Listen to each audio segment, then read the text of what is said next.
Hey, Madam Chair, I'm here. I'm going to be on mute. Thank you.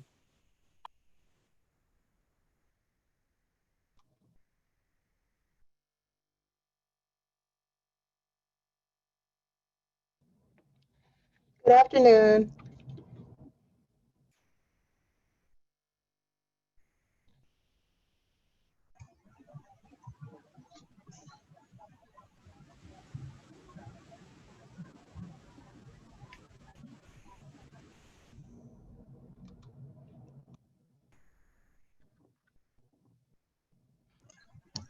I thought I heard your voice, Margiana.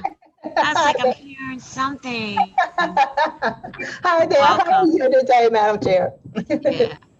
We should be starting in about 4 minutes. Can you just clarify All right, thank you. the Thank entire you. site? What did you say could be ready in April? Is that the part of the site?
Good afternoon, and welcome to the Economic Development and Special Development Projects Committee.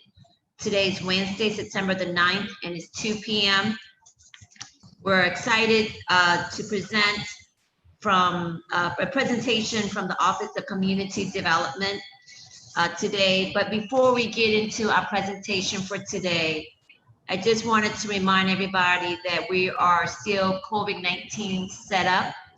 So access to the, of course, to the committee meeting is live streamed on council.nola.gov, live television broadcast on Cox Cable Channel 6. Because today we're only having a presentation, we're not taking a vote on any item.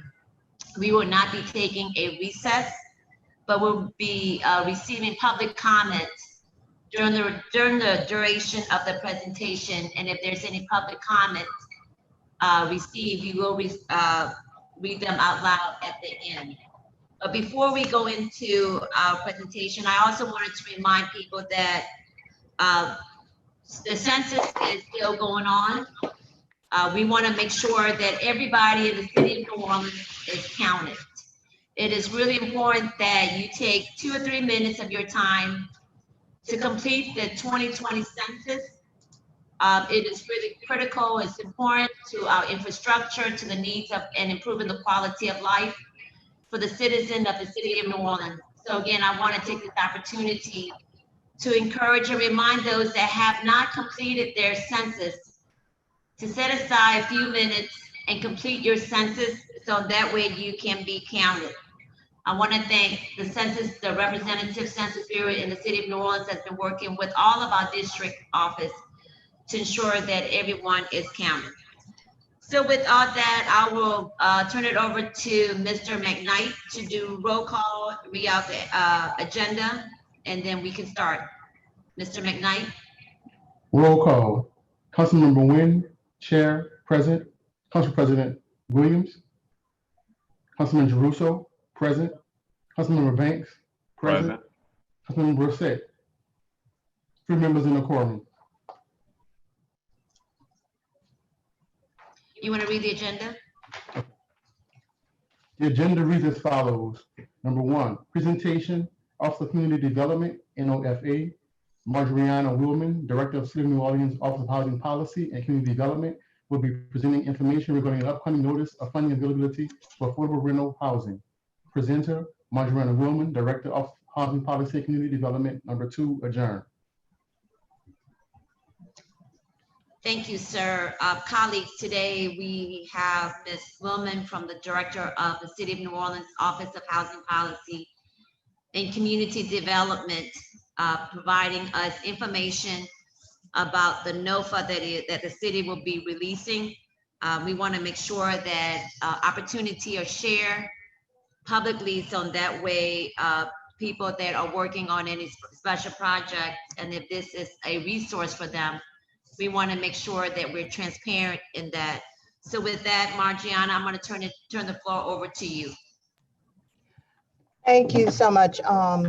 And I appreciate it so much, Madam Chair. And thank you for having me to go over the NOFA. The NOFA is our notice of funding availability that we put out annually, and we're always excited to put it out because this is how we present offerings to the community to develop and preserve affordable housing. So it's always an exciting time for us to put out our NOFA. So I'll just go over our timeline. The NOFA was released already on September the 1st, and that's our typical timeline. And the reason why we release it this time of year is because many of our applicants also need additional funding, perhaps through the Louisiana Housing Corporation or other funding sources. So we put our NOFA out so they'll have some commitments if they're awarded that they could present during that funding round.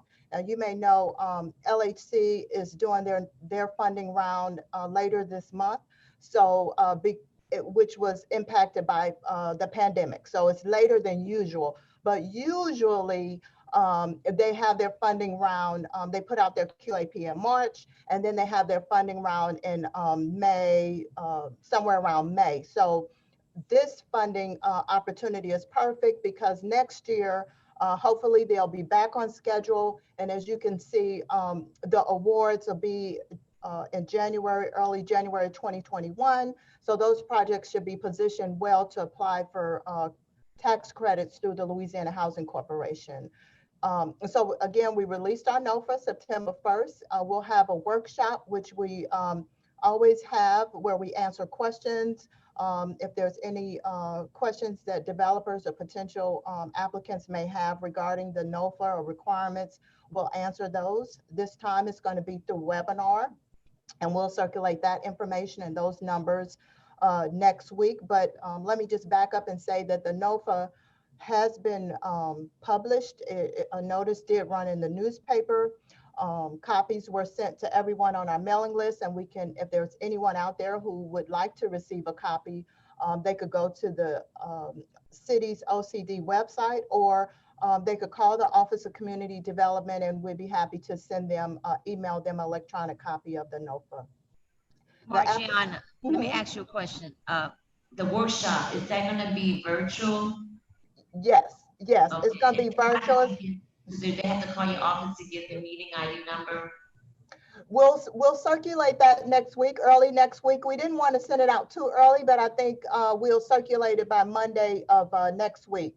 Got it. Yes, we'll make that information available, and it'll be a webinar type setting. I think last year when we had our workshop meeting, there was over 100 people. So this time, definitely we would want to make it a webinar.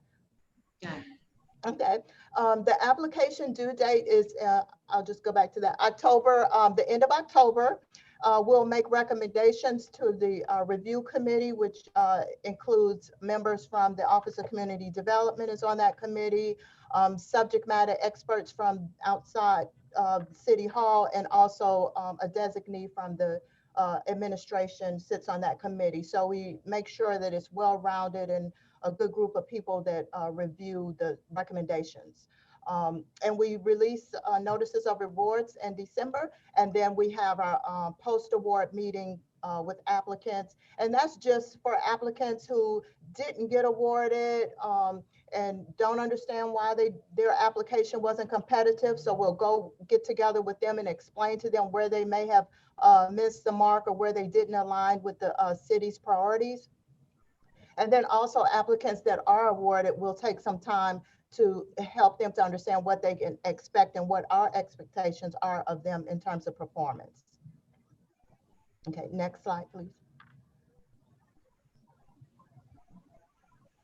Okay, and so I just wanted to go over some of the funding priorities, and some of them are, you know, maybe obvious, but what we look for when we review our application is project readiness, and that means that developer likely has some type of site control over the property.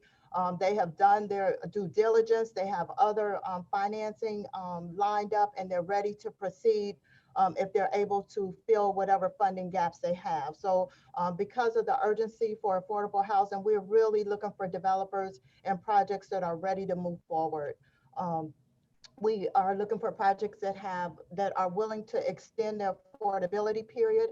If it's a preservation project, they may be at the end of the affordability period, but they may say, if I get an award, I'll add 30 more years on to that. Or it may be a new construction project that says, okay, if I get an award, I'll maintain affordability for this project for 30 years.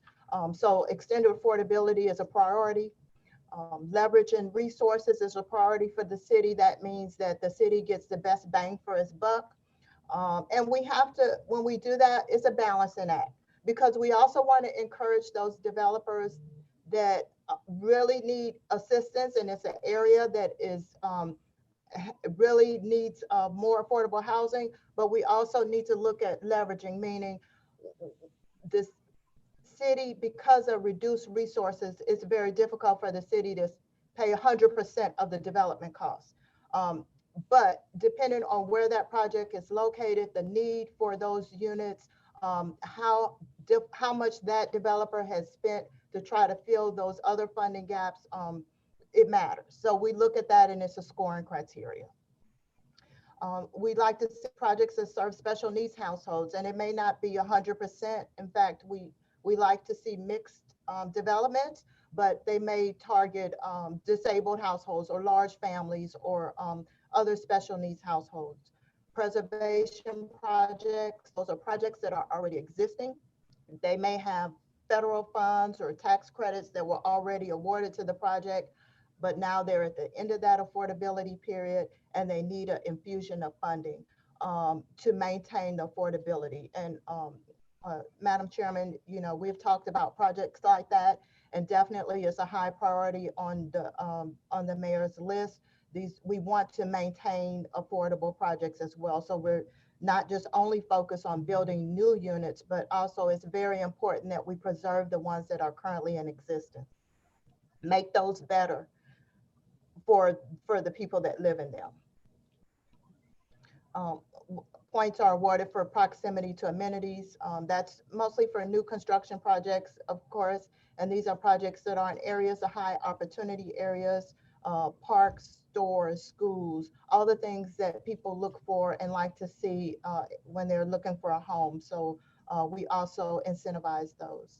And new to this scoring criteria is we did a specialized project list for points, and these are additional points. And tenant ownership is one of them. They're not required points, but if there's developers that are able to provide this service, we definitely want to look at them and review those applications with a special eye.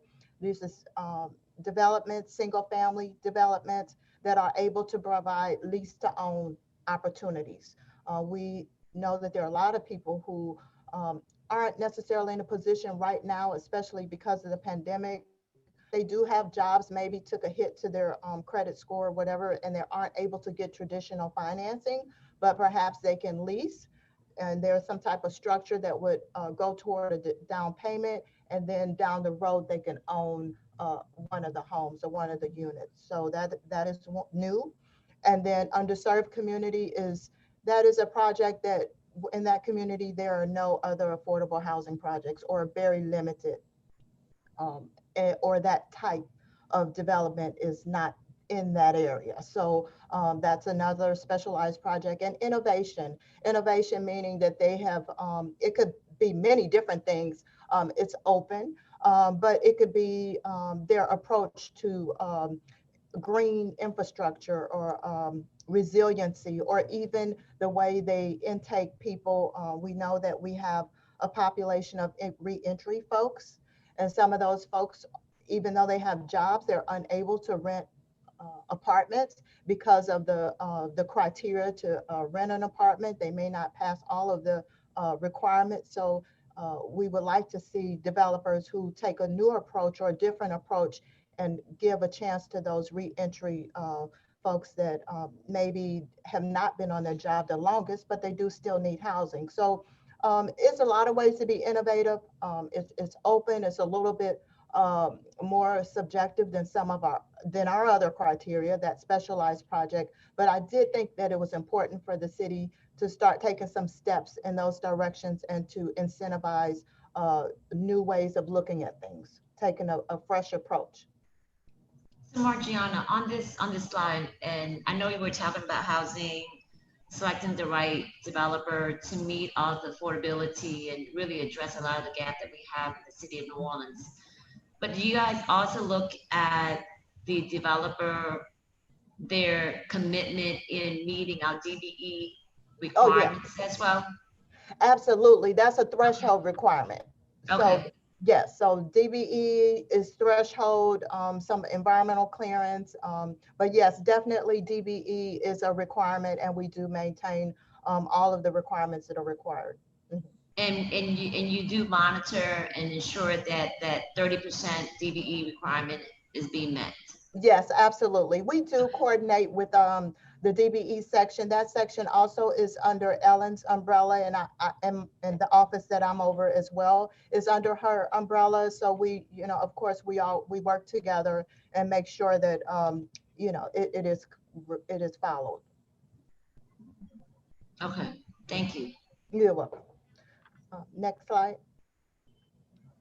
Okay, and these are just some of the, and I'll just go back to these are just some of the highlights of the NOFA, and I thought I'd just go over them very briefly, but it's approximately $7 million available, and it's through NIF funds, CDBG, and home funds. And there may be an opportunity for that number to be a little higher. Last funding round, 2019 NOFA, we awarded $10 million in funds. And so it's a combination. We select the funds based on the development, what works best, depending on the strings attached to the funding sources, what works best for what that developer is proposing. And that's how we decide which funds are awarded to the project. It's a maximum of $1.5 million per project, but no more than 50% of the cost per unit. And again, the funds that flow through the Office of Community Development are meant to be gap funds. So generally speaking, they're not to subsidize 100% of the development. And I think that there's more opportunity out, if I could just say that.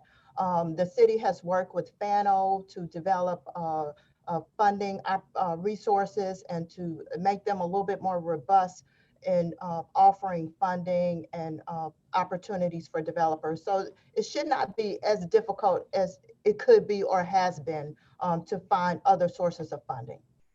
I think also the city is working a lot closer with LHC to provide funding as well to our projects. All awards are in the form of a non-interest loan as opposed to grants. Years ago, there were grants. Now all of the funds are in the form of a loan, and that is so that those funds can come back and go out again for developing affordable housing. Yeah, so that was new to this administration, and we're really proud of that step. And Is it low interest loan? it's, yes, ma'am, it's no interest. Okay. It's no interest, but it is No helpful. interest.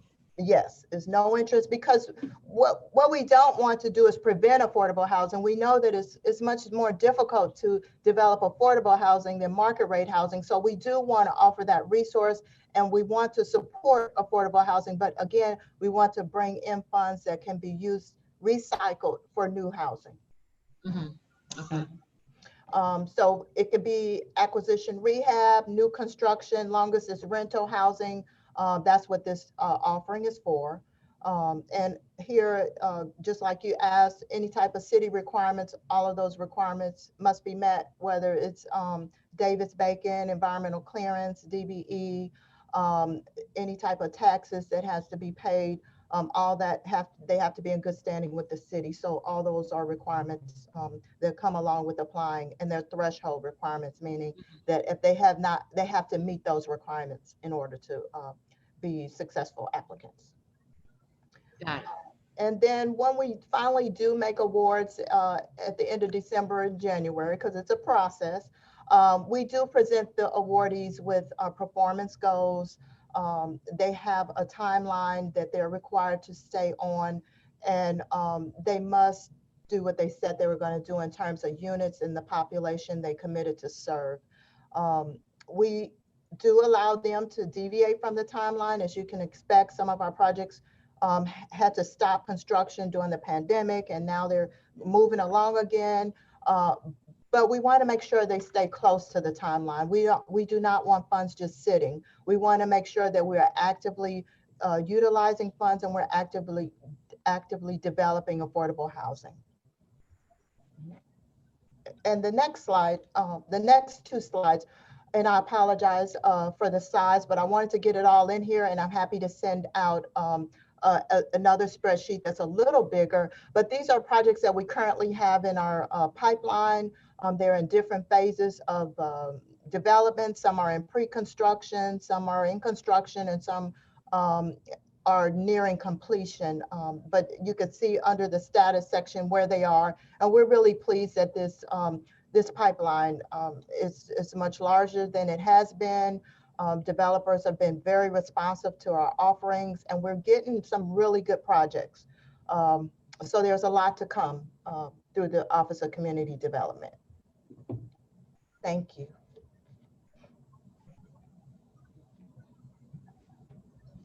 Are there any questions or anything? Okay. I didn't know if you were done with your presentation or not.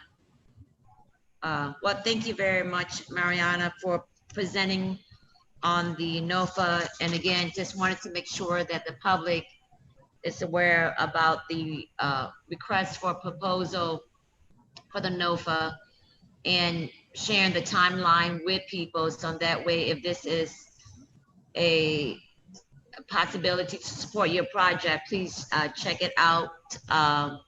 And there is an upcoming workshop meeting that is scheduled for September the 17th. You just have to call the office to get the information. If not, you guys will be sharing that information with the public sometime this week or early next week. Yes, early next week. And I really appreciate it. I'm not sure if there's any comments or questions from my colleagues that are online. I don't see any comments or questions. So Mariana, again, thank you so much for joining us for our Economic Development and Special Development Projects Committee meeting today. Thank you, my pleasure. Have a great day. All right. I think our next item, we don't have any other stuff, so we're done, guys. So do I like to motion for an adjournment? Do I have a second? Second. Thank you, Councilmember Jerusa. All in favor? Aye. Thank you. Thank you. Right. Aye.